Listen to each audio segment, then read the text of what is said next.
বিএনপির ভারপ্রাপ্ত চেয়ারম্যান তারেক রহমান বলেছেন, ১.৫ দশকেরও বেশি সময় ধরে জনগণ তাদের মৌলিক গণতান্ত্রিক অধিকার থেকে বঞ্চিত থাকায় সমাজে এক ধরনের অসহিষ্ণুতা তৈরি হয়েছে। তবে মানবিক সমাজ গঠনের জন্য মনুষ্যত্ব অর্জন, পশুত্ব বর্জন এবং প্রাণীকুলের নিরাপত্তা নিশ্চিত করাই মূল লক্ষ্য হওয়া উচিত।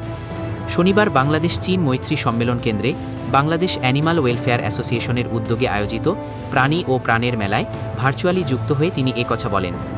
অনুষ্ঠানে প্রাণীপ্রেমীদের পাশাপাশি প্রাণী কল্যাণে অবদান রাখা ব্যক্তিদের সম্মাননা দেওয়া হয়। তারেক রহমান বলেন, যেমন গণতন্ত্র মানুষের অধিকারের সঙ্গে সম্পর্কিত, তেমনি প্রাণীর নিরাপদ আবাস বাস্তুতন্ত্র রক্ষার সঙ্গে সম্পর্কিত।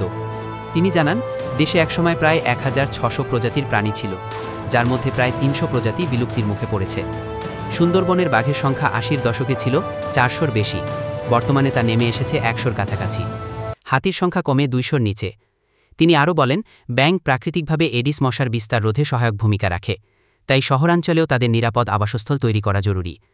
রাষ্ট্র পরিচালনার সুযোগ পেলে বিএনপি প্রাণীকল্যাণ আইন ২০১৯, বন্যপ্রাণী সংরক্ষণ আইনসহ বিদ্যমান পরিবেশ ও জলবায়ু সংক্রান্ত আইনগুলো সময়োপযোগী করে কার্যকরভাবে বাস্তবায়ন করবে বলেও প্রতিশ্রুতি দেন তিনি।